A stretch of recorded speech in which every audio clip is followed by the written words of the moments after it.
आज राष्ट्रीय खेल दिवस है। खेल की बात हो तो धमतरी का जिक्र जरूर होता है। धमतरी शहर हो या सुदूर वनांचल, यहाँ के खिलाड़ी राष्ट्रीय स्तर पर हर साल मेडल जीत रहे। लेकिन इसके पीछे उनके खेल शिक्षक यानी खेल के द्रोणाचार्यों का महत्वपूर्ण योगदान है। अपने पारखी नज़र, अथक प्रयास और बेहतर खेल कौशल सिखाकर लगातार राष्ट्रीय स्तर के खिलाड़ी निकाल रहे हैं। आज खेल दिवस पर एकता न्यूज़ ऐसे ही धमतरी जिले के खेल गुरुओं से आपको रूबरू करा रहा है। खेल मैदान में ये सभी 46 शिक्षक स्पेशल पीटीआई हैं, जो अपने अपने क्षेत्रों में न केवल नए नए खेल को बढ़ावा दे रहे अपितु अच्छे खिलाड़ी भी तैयार कर रहे हैं। ये सभी खेल गुरु धमतरी जिले के हैं, जो ईमानदारी से अपनी सेवा देते हुए धमतरी का नाम राष्ट्रीय स्तर तक रोशन कर रहे। कुछ खेल गुरु तो अपनी सेवा में इतना ज़्यादा समर्पित हैं कि सुबह 4 बजे से उठकर खिलाड़ियों को प्रैक्टिस के साथ खेल की बारीकियां सिखा रहे। हमारे बीच सुदूर अंचल मोहंदी से भी एक पीटीआई मौजूद हैं। वे भी लगातार अपने प्रयास से खिलाड़ियों को राष्ट्रीय स्तर तक पहुंचा रहे हैं। सर, मेरा नाम रामकृष्ण नेताम। मैं शासकीय उच्चतर माध्यमिक विद्यालय में 2010 से 2021 तक पदस्थ हूँ और मेरा मुख्य गेम है कबड्डी, खो खो। जो प्रारंभिक खेल है वो कबड्डी और खो खो। उसके आधार पर मैं सुदूर अंचल के बच्चों को अभी तक 15 से 20 बच्चों को राज्य स्तर टूर्नामेंट में भाग लिए हैं। और मैं बताना चाहूँगा कि मैं एक सबसे दूर अंचल घर मेरा है। धमतरी जिला के लास्ट बॉर्डर गंगेल बांध की लास्ट छोर भिड़ावर मेरा निवास स्थान है। भिड़ावर जो धमतरी ब्लॉक धमतरी जिला में आता है। और मैं 98-99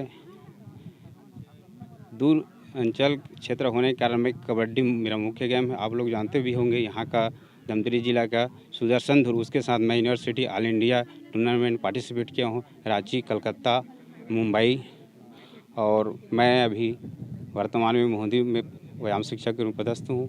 तो मैं जो कबड्डी और खेल है खो खो, उसके बच्चों को तराशने का प्रयास करता हूँ। और मेरा यही है कि हमारे जिला के डीएसओ का भरपूर सहयोग रहता है। धन्यवाद सर।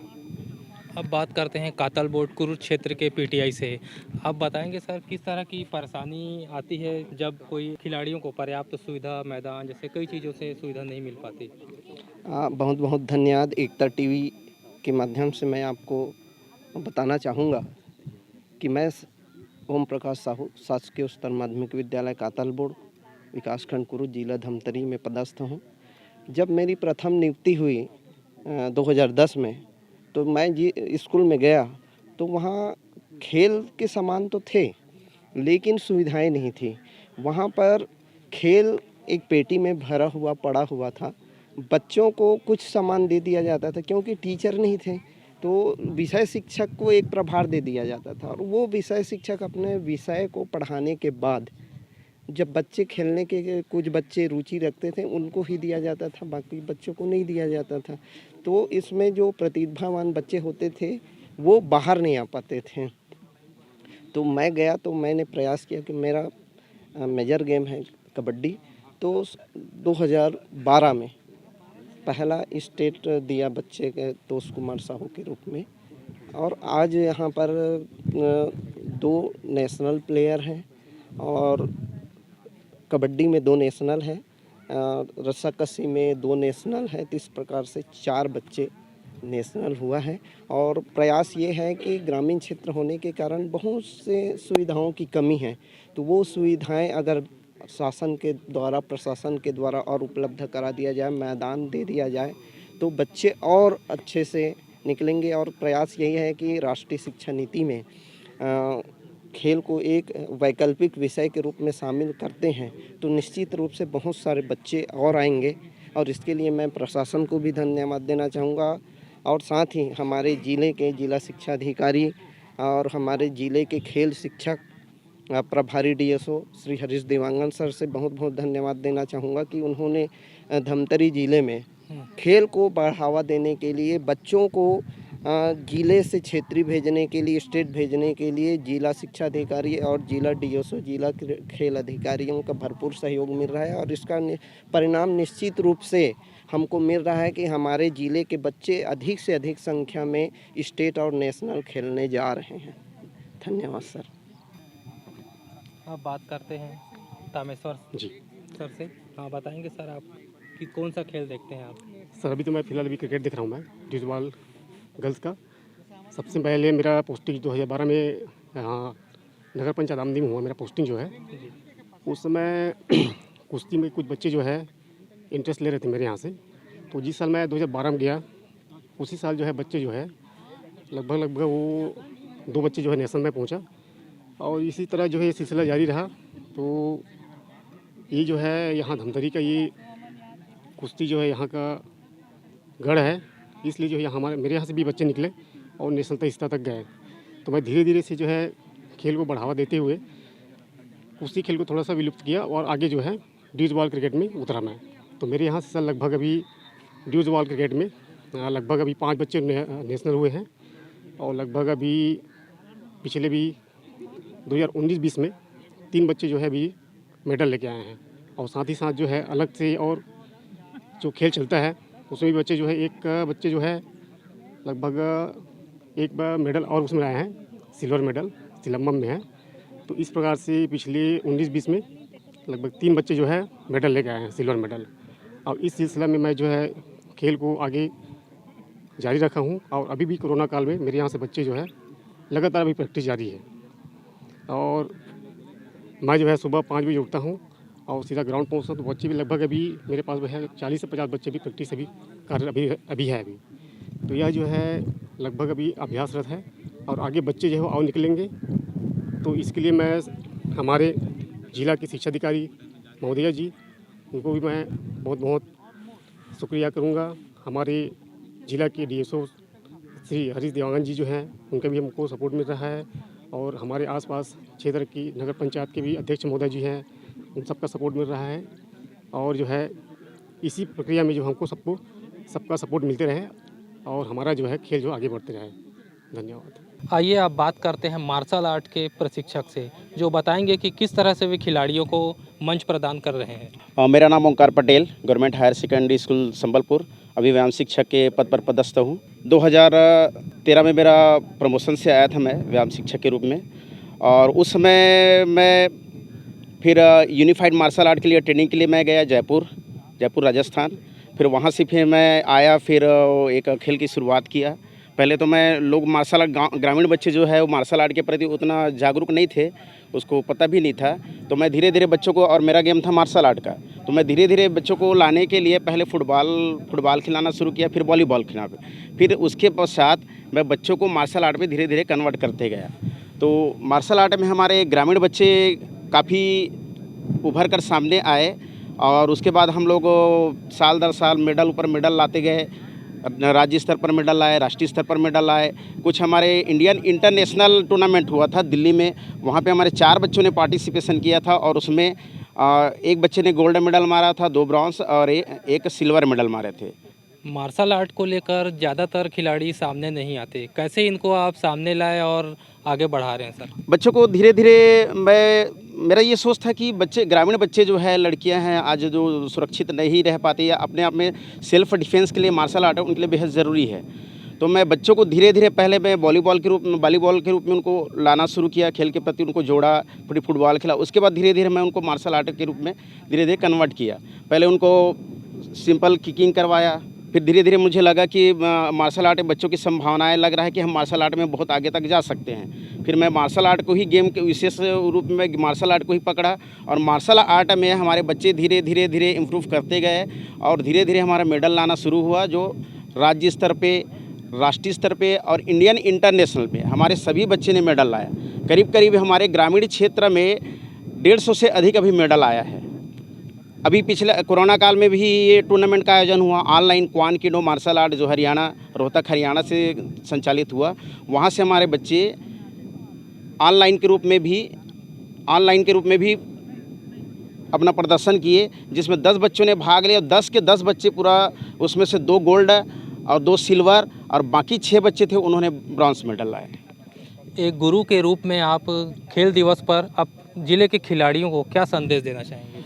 मैं ज़िले खिलाड़ियों को ये संदेश देना चाहूँगा कि आज जिस स्तर पे हमारे देश का जिस स्तर पे पॉपुलेशन है, उस स्तर पे बच्चे अधिक से अधिक खेल को भी एक अनिवार्य करें, अपने लाइफ में शामिल करें, अपने रूटीन में शामिल करें और अधिक से अधिक खेलों में भाग लेकर स्वास्थ्य के प्रति और अपने देश के मेडल लाने के प्रति ज़्यादा से ज़्यादा अग्रसर हो।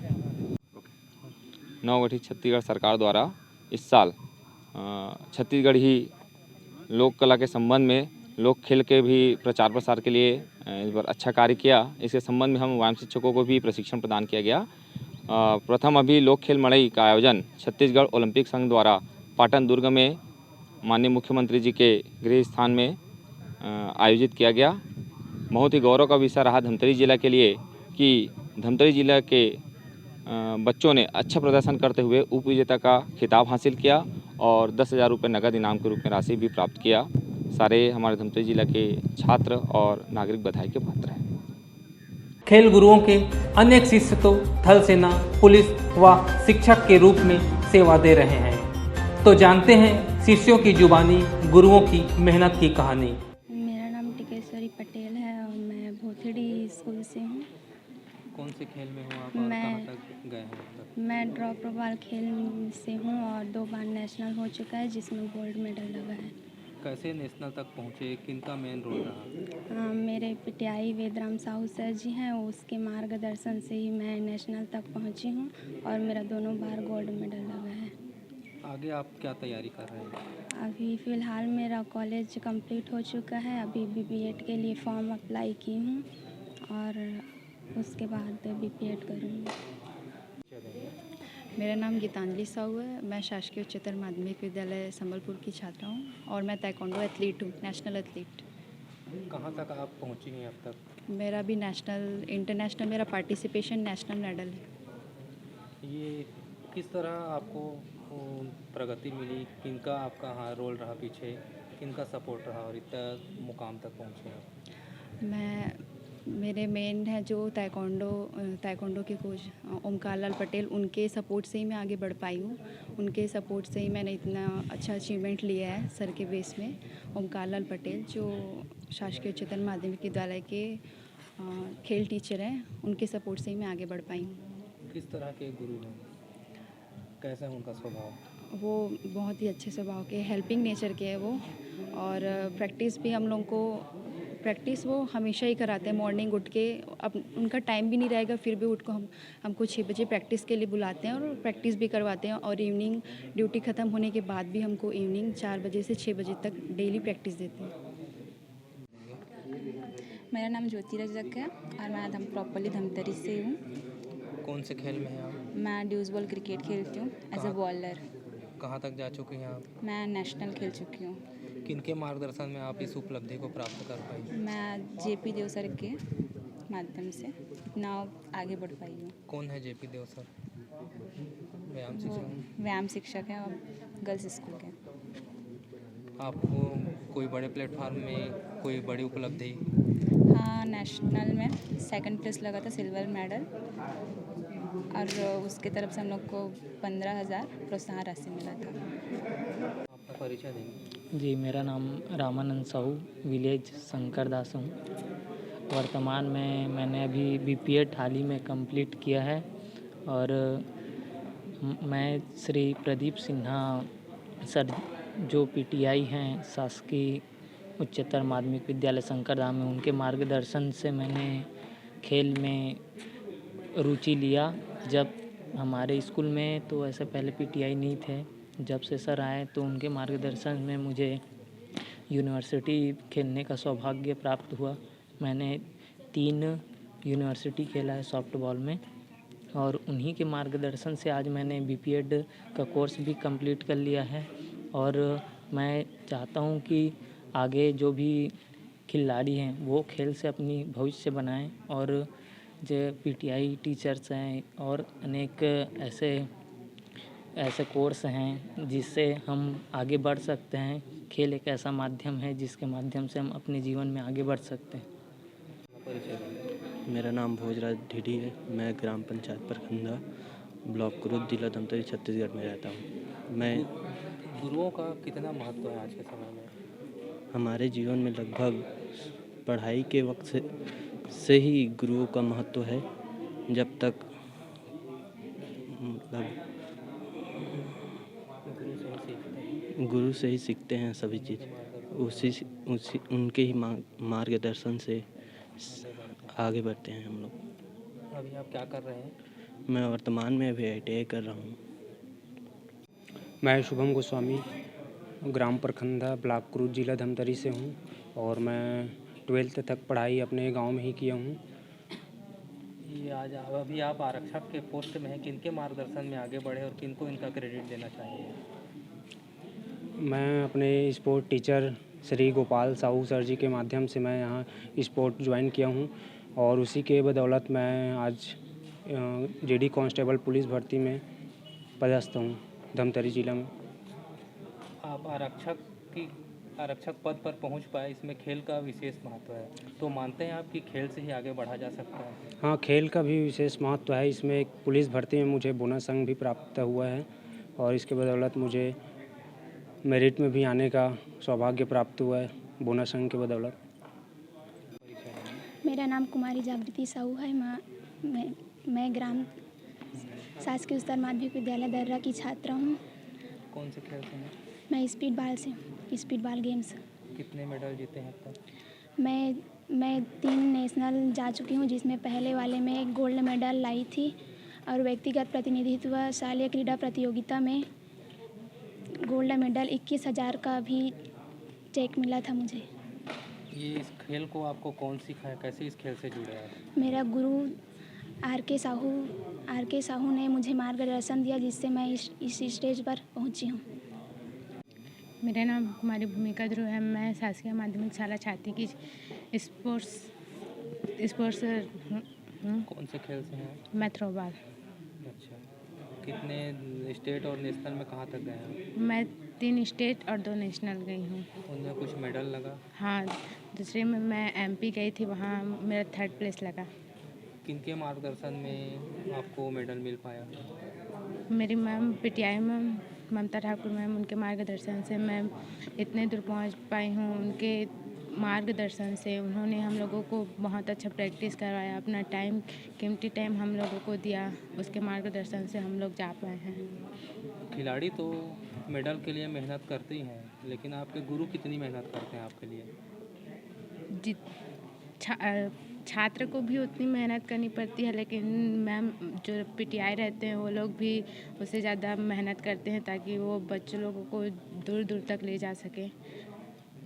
सरकारी स्कूलों के ये PTI सीमित संसाधनों के बीच लगातार अच्छे खिलाड़ी निकाल रहे हैं, लेकिन यदि शासन प्रशासन से कुछ अतिरिक्त सुविधा मिले तो जिले के खिलाड़ी और ज़्यादा मेडल जीत कर लाएंगे। कहीं मैदान का अभाव है तो कहीं संसाधन की कमी। और मैं ज़िले का सबसे सीनियर PTI हूँ। सन 1995 से मैं व्यायाम शिक्षक के पद पर कार्यरत हूँ और उस समय से PTI हूँ जब सिर्फ धमतरी जिला में 3 या 4 PTI होते थे और उनके साथ मिल कर के उनके निकटता में बहुत कुछ सीखने का अवसर मिला।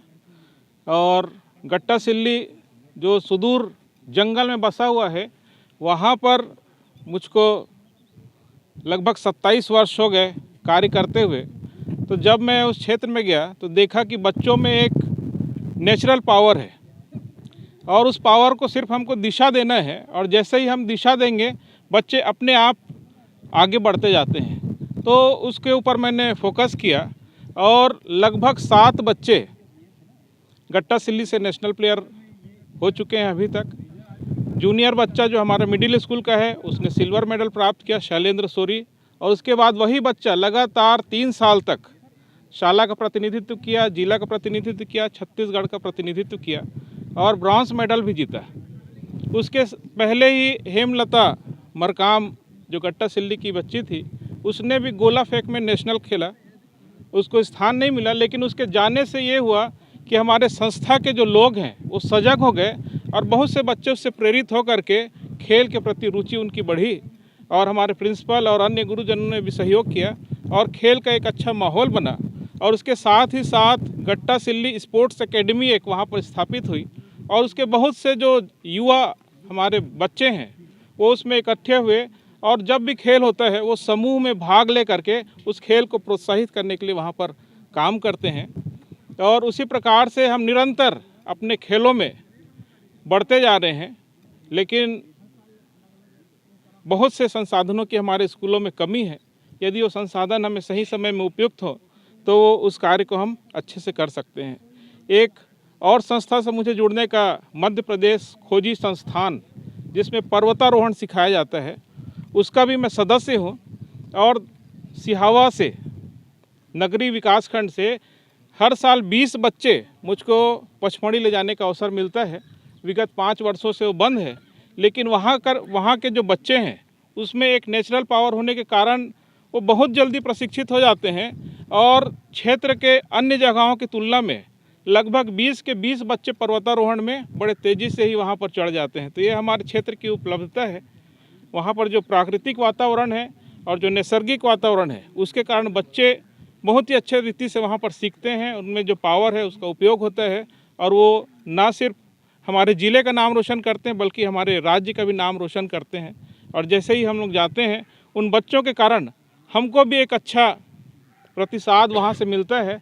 और वहाँ के सर कहते हैं कि जब भी आप लाते हैं सर, बहुत सेलेक्टेड बच्चे लाते हैं और वो हमारे प्रदेश का नाम हर समय ऊंचा करते हैं। एक और एक्टिव पीटीआई हैं जो महिला पीटीआई हैं, आप उनसे बात करते हैं। वो ज़िले में लगातार महिला खिलाड़ियों को प्रोत्साहित भी कर रही हैं और ग्रामीण क्षेत्रों से अच्छे खिलाड़ी निकाल रही हैं। मैं श्रीमती ममता ठाकुर शासकीय उच्चतर माध्यमिक विद्यालय छाती में सत्र 2010 से 2021 तक 11 वर्ष से मैं वहाँ पर पदस्थ हूँ और अभी तक वहाँ से 188 खिलाड़ियों ने राज्य स्तर प्रतियोगिता में सम्मिलित हुए हैं। 22 बच्चों ने नेशनल प्रतियोगिता में अपना छत्तीसगढ़ का प्रतिनिधित्व किया और 11 बच्चों ने मेडल प्राप्त किया, जिसमें 3 गोल्ड मेडल, 2 सिल्वर मेडल और 5 ब्रॉन्ज मेडल प्राप्त किया है। पहले देखा जाता था कि कोई भी टूर्नामेंट होता था, चाहे वो ब्लॉक लेवल पर हो, जिला या स्टेट लेवल पर, महिला खिलाड़ियों की संख्या कम होती थी। अब उसमें कितना % वृद्धि हुई है और क्या उम्मीद करते हैं आगे? सबसे पहली चीज़ तो आती है कि इसमें बालिकाओं की सुरक्षा, जो कि सबसे बड़ी जिम्मेदारी हम सभी के लिए। और जैसे कि अभी पॉल सर ने बताया कि सबसे पहले उस समय में 4 पीटीआई ही पदस्थ थे, उनमें से केवल 1 महिला थी उस समय भी। उन्होंने भी ट्रांसफ़र लेके दूसरे ज़िले में चले गए। उसके बाद धमतरी ज़िले में कोई महिला पीटीआई ही नहीं थे। 2010 के बाद ही यहाँ पर महिला पीटीआई की नियुक्ति हुई। उसके बाद से लगातार बच्चों के साथ में हर महिला पीटीआई का जाना कंपलसरी हुआ उनकी सुरक्षा की दृष्टि से। तो उसके बाद से लगातार पेरेंट्स ने भी बच्चों को बढ़ावा दिया है, लड़कियों को आगे बढ़ने के लिए परमिशन दिया है और बहुत अच्छे से सारे बच्चे खेल में विगत वर्षों से आगे बढ़ते जा रहे हैं। तो हम बात कर रहे थे जिले के द्रोणाचार्यों से, जिन्होंने बताया कि किस तरह वे मेहनत करके खिलाड़ियों को आगे ला रहे हैं और राष्ट्रीय स्तर तक ले जा रहे हैं। इन्होंने कुछ परेशानियां भी बताई। हम उम्मीद करते हैं कि शासन प्रशासन उनकी परेशानियों को सुने और जल्द इसका निराकरण करे। कैमरामैन दादू सिन्हा के साथ भूपेंद्र पटवा।